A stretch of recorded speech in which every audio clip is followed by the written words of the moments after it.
Okay, well, welcome to the first in a new series of Natural Products Virtual Roundtable discussions. And to get the ball rolling, we're starting close to home as you can get, I think, because we're joined today by the editorial and publishing team of Natural Products News, and that's NPN is Natural Products Global's sister title here in the UK. And the theme for our first roundtable discussion is also focused on our home market here in the UK, but I think it contains enough common ground and shared experience for it to resonate to a wider audience. The theme up for discussion is the new normal, the health food trade in the lockdown and beyond. And to discuss it with me are Rosie Greenaway, editor of Natural Products News, Jane Wolfe, deputy editor of NPN, and Dominic Robergo, publisher of NPN and of Natural Products Global. So I want to dive straight in with some questions about some of the specific impacts that we've been seeing over the last few weeks and the really quite amazing adaptations and changes that the trade has been making. Each of us here in this discussion has a slightly different specialism, so I'll bear that in mind as we move around the table. Rosie, I want to come to you first. And this is the biggest story that we've ever had to report on.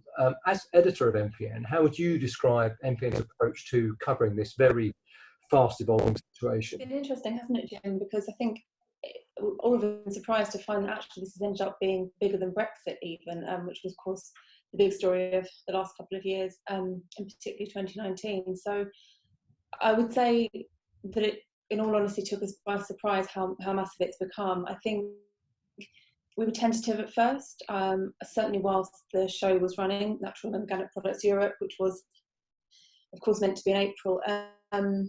There was a sense that we should continue business as usual until we knew otherwise. And actually, it was a minute-by-minute situation, hour by hour.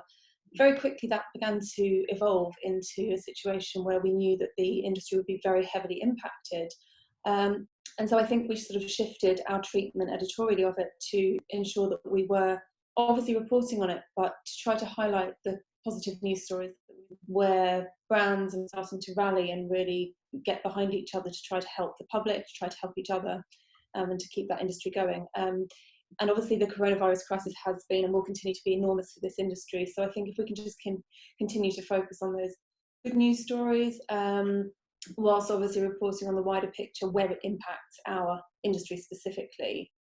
And I think it's a chance to continue Natural Products News' sort of legacy of bringing the industry together and keeping that unity and that solidarity that we're also used to working in this sector. So to stay with you, Rosie, briefly, there's been huge pressures on all parts of the industry, both before the lockdown. We saw that big surge in sales and after. How well do you think the trade has been faring so far in what are clearly unprecedented times? And is there anything or any things that have stood out in particular for you? I think firstly I'd like to say that I'm immensely proud of everyone in this sector actually for how they have responded. I think there's so much work that's being done that is something to really feel quite proud of. It's probably too soon to tell economically how the trade will fare. I think very much depends on the business and what to do. But I think some retailers in particular are reporting higher basket spend, perhaps lower footfall, but higher basket spend. Certainly that was happening in the panic buying time as well. Some of those retailers are also saying they expect that to tail off a little bit as things start to settle down. So I think it's just a little bit hard to tell sort of economically overall, but we do know that supplements in particular and health foods are in really, really high demand at the moment. Also some personal care products, the obvious ones being soap, hand sanitizer. And just sort of on that subject, I think things that stand out for me, it's the companies that have pivoted so quickly to create products which they don't normally create, such as natural solutions to hand sanitizer or hand sanitizer that meets Public Health England's requirements. And they've just been changing their production practices to make those things, posting them out to NHS teams. You have brands sending out hand creams that are in recognition of the tough work that the frontline workers are going through on their skin. And I think there's obviously another side of this kind of practical day-to-day stuff for the consumer, which is call and collect, click and collect, delivery service type services that we're now seeing coming through in stores that didn't used to do those as well. So there's a sort of flip side to it, where actually businesses could end up coming out potentially better off by being so elastic and offering new services. Mm. We'll probably come back to a couple of those things in a bit more detail. This just throw this one open to everyone. It was obviously a pretty big relief when health food stores, whole food stores were designated essential retail businesses just ahead of the lockdown, and therefore able to stay open, which the HFMA and NHS lobbied hard for. So thank you to them. But there does seem to be slightly differing reports on how many stores have stayed open since then. I'm hearing differing report, from anything from just under 10% to maybe as many as 30% of stores closed. Any thoughts on that? And also, do we know much about the sort of change in opening hours that stores are operating to? Who wants to come in on that? I'm happy to start. Just probably to say that yes, we are receiving different reports. I think it's quite hard to know at this point how many stores have closed and how many continue to open. I think certainly from social media activity and from the press releases we're receiving, a good number of stores continue to remain open. As for their opening hours, one sort of trend I have noticed is a kind of 10 a.m. to 3 p.m. type time frame, which allows their staff to actually have a bit of a break, to rest. I think it's much more intense being in store at the moment and serving customers, and it also gives them a chance to restock the shelves and pack up any of those call and collect orders as well. So reduced hours, but high productivity within those opening times. Okay, Jane, you speak to a lot of retailers over the course of the month. One of the really striking features we've seen is the speed at which stores have been making adaptations to deal with things like social distancing rules and the sudden change in shopping patterns. Can you just talk us through examples of what's been happening in store? Yeah, I mean, I think social distancing is obviously making people feel very isolated and often quite scared because it's such a weird situation. Perhaps ironically, personal service has become even more important at this time. And as we know, this is the heart of the health food store's ethos. So they are so well positioned to help their customers. From what I'm seeing, independent retailers have got a big advantage over the supermarkets as they're able to react quicker.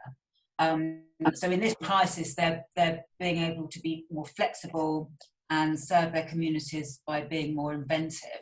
So lots of shops have started, for example, online ordering services or taking telephone orders if people can't get into the shops, for click and collect or home delivery, with some people actually just getting on their bikes and cycling around orders to people's homes.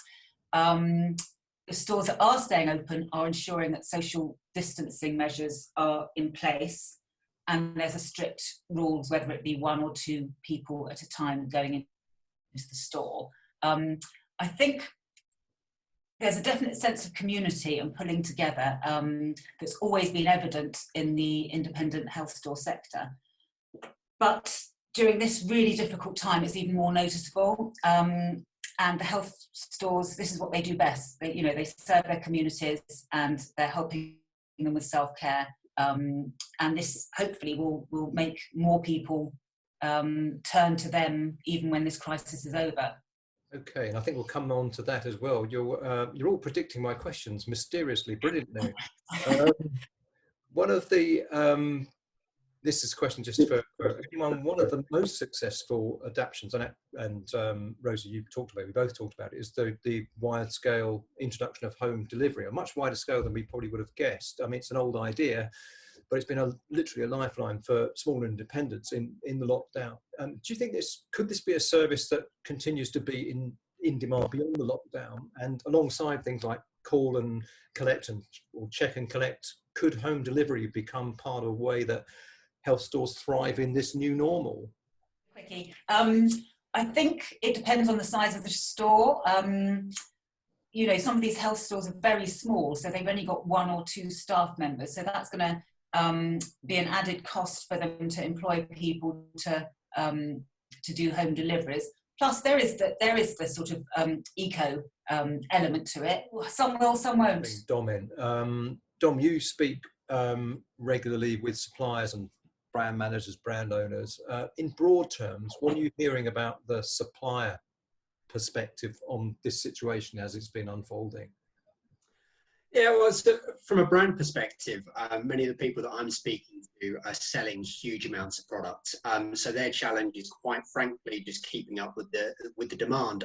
Suppliers, as Jane has kind of mentioned, who've got community-focused products, or indeed those who've got personal care or store covered essentials, they're seeing such huge spike in their sales from both new and existing customers. So as a result, the wholesalers who are then supplying those products to stores, they're rushed off their feet. Many of them are needing to take on additional staff to cope with getting these orders out, and just trying to fulfill those orders as well as they can. So yeah, it's kind of crazy times, just trying to keep up with the demand. Yeah, I mean, you've answered some of this next question just then, but in terms of particular challenges suppliers are facing, I've been hearing things about, difficulty in sourcing particular in-demand ingredients, and even things like a shortage of packaging. Sometimes people have got a product to put in a package, but they haven't got the lid of whatever it is because of this extraordinary situation. And then you have things like this sort of idea of reduced opening hours capacity, total number of store opening hours or open hours across the industry. Any other particular challenges that you're hearing about, Dom? Well, in keeping up with the demand, a big issue is knowing, as you say, which customers are still open, and if so, in what capacity they're open. Whether they're actually still open, kind of normal opening hours, or whether it's in a click and collect or a home delivery kind of way. Most brands are saying their sales are up, but sales in reality are going through fewer stores because not as many are open, and a lot of their sales are now going online. So some suppliers are having that dilemma of wanting to prioritise their existing customer base, at the same time as juggling inquiries from lots of new potential customers, most of the time online. Another challenge for brands is that whilst they have stock now, some foresee issues later in the year as potential problems start to affect their supply chain. So that could be with ingredients. If you've got supplements and your source of vitamin C is from one particular supplier who now can't source it, that's going to be an issue. Or it could be packaging, lids. Yeah, it could be anything that, all of those elements need to come together, which could lead to stock problems, much later in the year. Okay, thanks, Tom. Rosie, going back to something that Jane actually touched on, this idea that independent retailers, just traditionally are a natural connection point in their local communities, and quite a lot of health food stores have been forming partnerships with local organic farmers and growers or bakers or whatever it is during this crisis. Do you think that this COVID crisis is making us value those local connections that bit more, and could one of the legacies of this crisis be a kind of boost for the idea of localism and keeping money in local economies and so on? I do actually, yeah, absolutely. We know that veg box schemes are up since all this began as well. So I think there's an increased awareness of local in a broader sense, local food, local business, local community, the availability and the reliability of that supply chain of local goods as well, with barely any transit involved. So I think that is kind of propelling forwards as this pandemic goes on. That's something that I doubt will change. I've heard several people anecdotally tell me that they'd never quite appreciated the convenience of having a veg box scheme arrive at their door. And that's people both sort of in the know and perhaps new to this industry as well. And I think this idea of looking out for our neighbours, looking out for one another, it also extends to business. So you might have, for example, a coffee shop that makes a deal with a local farm so they can do some fresh produce. You might have a health store that partners with a bakery that's just down the road. Because I think that they want to try and keep money circulating within the local community. And if they're all independent businesses, then they want to see each other thrive and survive throughout this. And I think, well, I really hope that that will continue beyond or into the new normal, whatever that may look like. Yeah, I mean, it's been really impressive. We've seen, some stores almost go through at least a partial kind of reinvention over the last few weeks. One of the sort of personal health concerns clearly have been a big, we touched on the types of categories, supplements doing well, immune boosters in particular. It's been a big driver in this COVID crisis, but should there be any grounds to worry that the sort of ethical, better for the planet brands and propositions are going to be less of a priority for people at the moment? Could they be suffering? Does anyone want to come in on that? I can comment on that. There's actually some encouraging information coming out now. The Vegan Society got in touch with us this week with some research that they'd conducted about meat consumption, and I won't go into figures because figures really aren't my thing, but broadly speaking, meat consumption seems to be going down, and also dairy consumption as well. And I think that comes out of animal welfare concerns partly.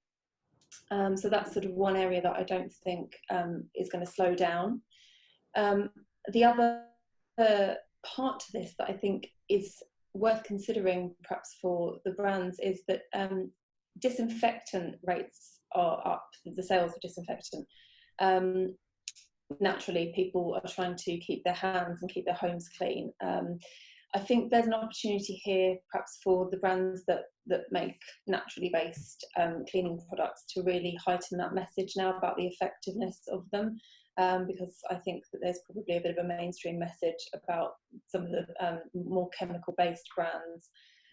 So that's a bit of an opportunity, I think, for our industry to shout a bit louder to keep people's minds on that ethical purchase of things for their home, since we're all spending so much more time in the home. Maybe Dom on this one, and anyone else who wants to come in. Sort of coming out of this whole crisis, pretty much there's a consensus that it's going to be a lengthy process with a phased lifting of restrictions.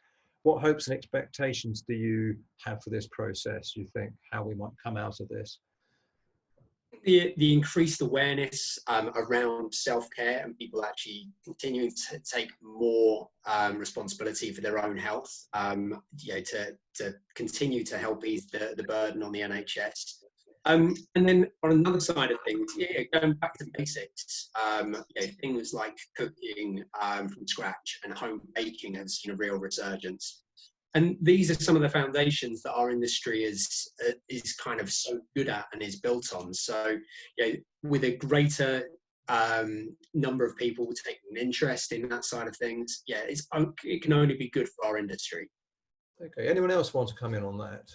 I've got sort of like a slightly negative thing that might come out of this. Sorry. I've heard that supermarkets are experiencing consumers buying, they're not buying loose fruit and veg anymore. They're going for packaged in plastic produce, because the World Health Organization, they've advised washing all fruit and veg because it could be a carrier. And I think people are slightly overreacting. And so I'm just worried that we're going to go back to the plastic after we've had this zero waste trend. It might revert slightly back to, we want plastic packaging and we want everything very clean, and people becoming a bit more germ-phobic, which we've sort of been getting away from that, which I think is a healthy thing. There is such a thing as being too clean. Do you think COVID crisis will lead to permanent changes in the way that the health food trade does business, and will we have learned lessons from this that will alter our sort of thinking about health and our communities and our environment? Yeah, I'll come in on that. I think there are probably going to be some quite long standing effects from this. I think the virus itself will impact us for a while, and I think the solutions that the industry is finding to get around its obstacles will also need to have some legs, really. I do think that community spirit is probably something that we will experience. This resurgence of will stick around for a while, at least I hope so. Coming back to my point about local, hearing a lot more noise around that, so I'm sure that will only strengthen. I hear what Jane's saying about the plastic-free veg thing, which is very interesting, because obviously I've just said that veg box schemes are up, so it'll be interesting to keep an eye on whether or not that has any impact on that. Again, hopefully not. But I think in terms of our environment as a whole, obviously we're experiencing clearer skies. We're all on Zoom calls, people aren't flying abroad to trade shows and meetings and things. And we'll have to just see as time unravels how much that shifts back to what it was, or how much we sort of stick around with our new habits. In terms of the retailers, I do think many of them are discovering that they have new strings to their bows. And I think that while there may not be quite as much call for a click and collect type system or deliveries after lockdown, potentially some customers may just enjoy the convenience, and retailers may decide to attach a price tag to that convenient service, but may well continue doing it without losing that sense of community, because they still are serving their community. Anyone else got any last points to make? I think I'd just like to say this. I think this has shown, it's a terrible time, but it's shown just how valuable small producers and independents are, how they've managed through this crisis, and how they've changed, reacted, adapted, but also been very proactive, rather, not just reacting, being proactive. So I do hope that some people at least are going to start shopping more locally and more mindfully. I also think that food waste is back at the front of the agenda again, and I think there are people who perhaps formerly would not have concerned themselves so much with that, but now it's a real issue for all of us in our homes, with scarcity, perhaps with rising prices, and as we know, there is quite a big problem with food poverty in this country, and the food banks are really struggling at the moment. So I optimistically would like to say that food waste and waste in general will be a little bit higher on the agenda as we come out of this. Fantastic. Dom, anything you want to say? Yeah, I think mine was more a continuation on what both Rosie and Jane said, in that I guess if I've observed anything, yes, people are desperate to get their online delivery slot, and clearly lots of consumer spend is going online. But I think also people are desperate to support businesses in their local communities, and moving forward through this, I think that helps businesses in whatever way that they are able to still operate. They're going to be in a much stronger position come the end of this, because they will have built up that spirit within the communities in which they serve. So I guess I'm a glass half full kind of guy. So moving forward, hopefully businesses can thrive beyond this. Well, I'm glad you are, Dom. Okay. I think that we're just about out of time for today. So I'd like to thank you all, our panelists, Rosie Greenaway, Jane Wolfe and Dominic Robergo, for their fantastic contributions and for taking part. Over the next few days and weeks, we'll be posting a programme of future Natural Products Virtual Roundtable discussions. And if you'd like to take part in any of these, you can email me at jmanson@divcom.co.uk or direct message us at Twitter at NPG Alerts. So until then, it's goodbye.